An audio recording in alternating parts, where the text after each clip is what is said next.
Hello and welcome back to my channel. If you're new here, my name is Miranda. I'm a homeschooling mom to two, and I am obsessed with all things books.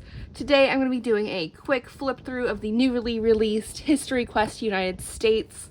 I apologize for the background. It is just my office floor. I'm doing a whole redo of how my books are organized and my bookshelves and everything. So everything's an absolute mess in here. So this is the only space I really have to do this right now because I wanted to get this out while people are still deciding what their upcoming curriculum is going to be. So without further ado, let's get started. So with History Quest, if you're not familiar, it is set up like a narrative. So it is a secular curriculum. The best comparison I usually make for History Quest is Story of the World. I don't really love that comparison just because I think it is personally very different, being secular and much more inclusive, but it is set up in a similar way, and that is presenting history in a narrative format instead of just a pure textbook format like some other curriculum does. It is the third installment. It started with early times, which covers ancient history. Also, middle times covered medieval times. And now we have a specific United States survey history program, which is awesome. So let me show you how it's set up. So first you're going to have the book. This is your main spine for the program. And you're also going to have the study guide, which is essentially the teacher guide and has all of the work that your kid's going to be completing throughout the year. So let's get started on the book itself. So this is going to be your main spine, like I said before. You can see it starts with native cultures prior to colonization. Then we go through history throughout time here, and it goes all the way up to September 11th. What I really love is that included in this program is quite a bit of civics section. So you're going to learn how the three branches of government are set up, voting, elections. I really, really love that because that really gives your kid a really good idea about how the country works. And what I really, really love about History Quest is it is not afraid to shy away from the more shameful parts of our history. Those are just as important, if not more important, to learn, in my opinion, to learn, the mistakes we've made, how it affects current times, the legacy that holds. I just really like that they're not afraid to present history and, not always the best of light, because that's frankly what history is. So I really, really appreciate that the author has decided to do that with this curriculum, because that is such an essential part of teaching history for my kids and my homeschool. So moving on. So each chapter you're going to read either aloud, silently, whatever. And you're going to go through, it's going to tell you about a certain time period, places, what's going on. And then once you're done with the chapter, it's going to give you a history hop. And the history hops are really important because they take you back to meeting a particular person, whether they're real or made up, but from that time period, from that particular place, talking about what's going on. And it really inserts your kid in what's ever happening that you just read about in the previous chapter. So that is a really great way to get involved with history, feel like you're part of it. And so that's a really unique thing that they've included in History Quest. All three of their books so far have done that. And it's just a really nice way to get more involved in what you're reading. So that's how the book is set up. Let me show you how the teacher guide goes. So it's going to first set you up with how you're going to set up the week. It breaks down everything you're going to need, how the book is set up, tips you can have here, and it's going to give you the book list. So like I said before, the main spine, of course, is going to be the History Quest book. But it's also going to have the Hugo literature. So there are going to be 5 units during this curriculum. that you're not going to have to read directly from the book. You're going to be reading from this selection here that they've given you. And there's no worksheets associated, no like, you know, particular thing you have to do other than reading those books and learning from history from literature, which I think is really awesome because literature is a big part of our homeschool, being literature-based homeschoolers. So this is something I really, really love and would have done anyway, but I really like that they've inserted it specifically in the curriculum. So let me show you what the Hugo literature is before getting into anything with the actual breakdown of each individual week. So first you're going to study a unit on Native American tales. I actually don't have this book, unfortunately. I was trying to get it from the library, but it's taking absolutely forever to get it. So I wanted to get this video out there, but it is a great book. I did kind of preview it online and I do like it. The second unit is going to be Black Folk Tales. I did own this book, and it is The People Could Fly, American Black Folk Tales, told by Virginia Hamilton. This is a really awesome book. It has a lot of different African American folk tales in it that are really, really interesting. It's really well written. We really enjoy it. Prior to even knowing it was in this curriculum, it is something I would love to incorporate anyway. So this is a really, really great choice for that. Next is going to be Tall Tales, and that is going to be American Tall Tales by Mary Pope Osborne. Mary Pope Osborne, you're probably familiar with that name, wrote the Magic Treehouse series of books.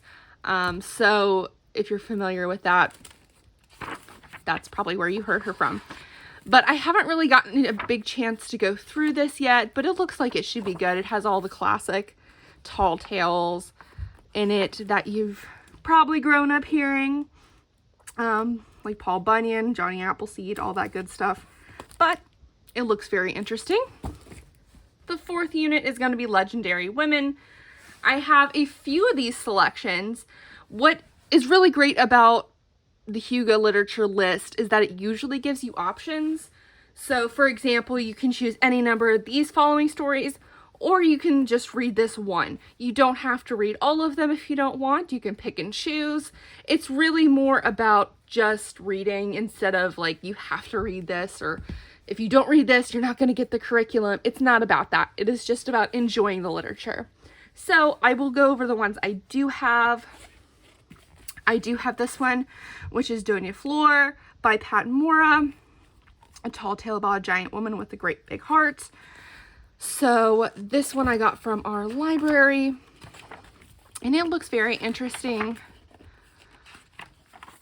Going over that. I also have Sally Ann Thunder and Whirlwind Crockett by Stephen Kellogg. This is another tall tale. Just showing you what that looks like. Interesting illustrations. All right, I do have Thunder Rose by Jardine Nolan. This looks interesting. I am curious about this one. This one looks very good. And I do have the alternative option besides those ones I just showed you, which is Her Stories, African American Folk Tales, Fairy Tales, and True Tales, told by Virginia Hamilton. This is the same author that wrote the People Could Fly, the American Black Folk Tales that you'll be reading back in the Black Folk Tales section. So I am really interested about this one because I was very impressed with The People Could Fly. So honestly, if I had to guess, this is probably the one we'll be using when we do this curriculum. And lastly, you're going to have an Exploring Civics section. You're going to either choose one of these books or both of them if you want. I only have one of them, and that's That's Not Fair, Getting to Know Your Rights and Freedoms by Danielle McLaughlin, sorry, I can't speak today. It's really interesting. It gets to know all about your civic rights. And it's really interestingly put together and illustrated. That's going to make kids, you know, more interested in what it has to say. because it kind of presents things on a level they can understand instead of so detached and formal like many civics programs are, unfortunately. So I really, really liked that. The How to Build Your Own Country by Valerie Wyatt, it is done by the same publisher. I just don't have the book. So it's also good. I did preview it online. This is just the only ones I could get my hands on. So to give you a little bit better idea of what the options are. Okay, so now that we're done with the Hugo Literature section, I'm going to show you what an average week in the curriculum looks like. So I just chose a random unit. This happens to be Unit 13 about the Gilded Age and the Progressive Era. So each week is going to break you down into a 5-day program. You can also change that if you want. What I really love about History Quest is that it's really customizable. So if you only do history twice a week, you can always just combine things together. Anyway, let's get started. So the first thing it's going to give you is a goal for the week, what you should be learning from the material. It's going to give you a resources and supplies list. So for this week, you're going to be needing the History Quest book, which is this. You're going to need a cardboard piece, a bottle of glue, a glue stick, paper towels, aluminum foil, cotton swab, black shoe polish. So that's going to be for some kind of craft you're going to be doing. And then what I really love is that it gives you enrichment reading. So I will go over more about where this is fitting in your weekly schedule, but they give you these awesome books that you can also add to your week that go along with whatever they're talking about in the History Quest book that week. And these are really great options. I own quite a lot of these already, so I really loved that the stuff I was already going to be using for this curriculum, whether it was in here or not, is already scheduled in it. So that's a really great thing for me. Really great for literature-based homeschoolers because it's already worked into your curriculum. You're not having to add on to stuff that's not already scheduled for you. So like I said before, it's a 5-day scheduled week for History Quest. It's that way with all of their programs. And so this one is no different. The first day is dedicated to reading the chapter out of the book. The second day, you're going to do the history hop, which I discussed earlier. You're going to do some map work and your travel log. So the travel log is the work you're going to be doing after the history hop. It's kind of just doing a little bit of map work, a little bit of timeline work, and doing kind of a summary of what your child has read. The third day is typically some kind of craft or activity. This one, you happen to be making the Statue of Liberty out of foil. And the fourth day, excuse me, you're going to be reviewing terms and concepts for the week and doing some review. The fifth day is technically optional, but I really like that it's included in the schedule of the week, is some extra stuff. So it's some enrichment reading, like I discussed on the prior page, that you can do on the fifth day. And it also gives you some web links, so some different websites you can explore to learn more about whatever topic you're learning about that week. So the fifth day is really an enrichment day. It's optional, but it's there if you feel like you would get something out of it, which I think from the books alone that they've included in this curriculum, you definitely would. So let's go over, it gives you the terms and concepts. So it really gives you the main points that your child should be getting out of that particular chapter. It breaks down the lessons, so for each day. Okay, so getting into the breakdown of the days. So the lessons. The first day, like I said, you're reading chapter 13, the Gilded Age and the Progressive Era, in your History Quest book. The second day is dedicated to exploring. So you're going to read the history hop. You're going to visit Google Earth and search for the New York Tenement Museum. You're going to do your travel log for history hop. So you're doing the travel log page for the unit and putting it in your history notebook. The history notebook, I'm not sure if I said it before, but it is a 3-ring binder you're putting together that really contains all your book work and your map work and everything for the curriculum. So just so you have an idea of what that means. And then the third day, create. You're going to make the Statue of Liberty foil art. Since it talks about immigration, you're going to be doing that, which is really cool. I'm not a huge craft person, so I personally don't know how many crafts we're going to be doing. But for those of you who do like crafts, it's a really cool option. And I really do think the crafts that they include here are really useful crafts. I know that sounds funny. I mean, crafts in general are meant to be fun, but I think kids get a really good benefit from doing the crafts they do. They have a purpose. They're not, you know, some crafts are kind of silly, I'm not gonna lie, but theirs usually are really well aligned with what you're learning about, which I really appreciate. So if we're gonna take the time to do a craft, I feel like it's for more of a purpose than just cutting paper and making a huge mess. So that is nice. The fourth day is really your review day. They're demonstrating the knowledge that they've learned. So you're reading through the terms and concepts, which was on the previous page. These are the main points of the lesson that you should be getting out of it. You're going to be completing the short answers or having some conversation.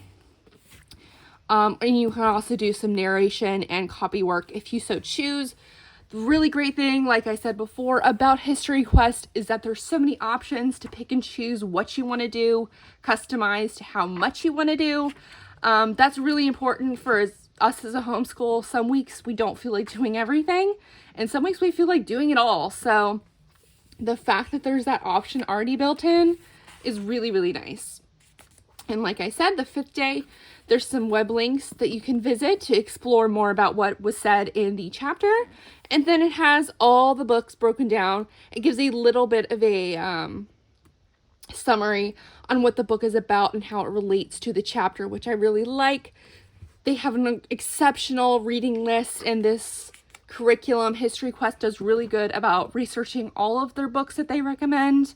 And they really choose top tier stuff. So I can definitely say that with confidence. I've read pretty much all of these on my own already, and they are really, really good choices.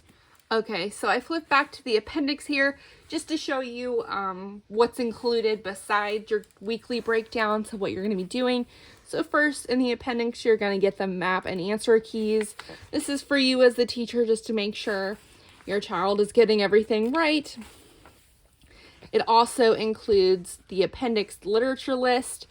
This is really great if you're trying to accumulate some things over the course of the year, just so you can kind of check it off as you need it or as you go. Or if you're working from the library, it's really helpful because it breaks down what unit it's from, so you can kind of plan in advance that way. It also has the supply list, which is really nice.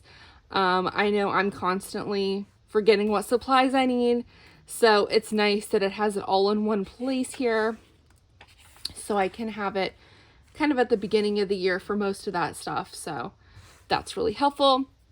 And then it has these student pages, which is going to be all the work that your kid is going to be doing for the course of the year. This has pages for their history notebook, a travel log, which you're going to be completing after every history hop. As you can see, they do the map work, so they point out where they went on their history hop, what time period it's from, who they met, and what they learned, and any questions they have. So that's really, really nice. I really love that. It also has some coloring pages from whatever they're learning about on that given unit. So that's nice that they include that in there. Let me skip here past these. A lot of different variety, which is cool.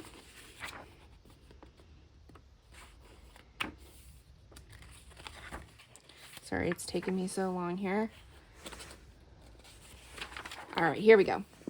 Then it has some map work, as most history curriculum does.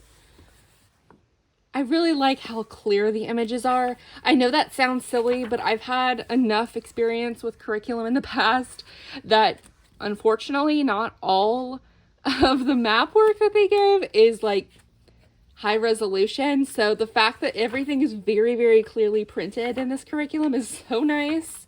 So that's really helpful.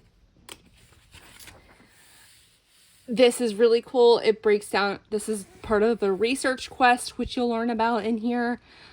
This one, they're learning about a Native American nation near where you live, which is really awesome. Some Cherokee language learning, which is really cool. I really love how inclusive this curriculum is. The fact that they include so much about Native history and different movements of minority groups and into the modern era. It's just really, really nice. I really love that they include that. So that's really something I appreciate. And also, when you're getting into the civics section, they're going to be learning about their state government, so who your senators are, your governors, your, state information like that, and your local government, where your, mayor or your voting location. That's really cool. All the government services your town has to offer. So as you can see, History Quest, the United States edition, is really, really good. It is very thorough on both civics and history, and it is a great option for your upper elementary age kids. I say upper elementary because this is the first History Quest program that is designed for 3rd grade on up. I believe it's to 6th or 7th grade that it's recommended for. The previous 2, early times and middle times, they were designed to be used for younger grades, so you can do it as early as 1st grade. But this is really recommended for 3rd grade and up because of how it's written, the things that are included in it. So just for your planning purposes, it's really more designed for that middle to upper elementary grade kid. I really, really recommend History Quest. I can't recommend it enough, honestly. Anytime anyone asks me about my history curriculum recommendations, I immediately point them to History Quest, just because I really, really appreciate all the work that they put in and the content, and the fact that we are literature-based homeschoolers and secular homeschoolers. This really has everything we need out of a elementary age history program. So I hope that helped you in your decisions on curriculum. This is a new release, like I said earlier this year. It came out, and I'm just very, very excited to see people use it and where it goes. So they have one more coming out. It is about the modern world history, so I'm really excited to see that when that's eventually released as well, because that'll complete their History Quest program for elementary age kids. So hopefully I will be able to get the other 2 out. I was going to originally do these in order of early times, middle times, and then United States for flip through videos, but I did a poll on Instagram and it seemed like most of you wanted the United States first, which I understand because it's a new release and there's not many videos about it yet. So I do hope this helped, and I will see you very soon with another video. Bye-bye.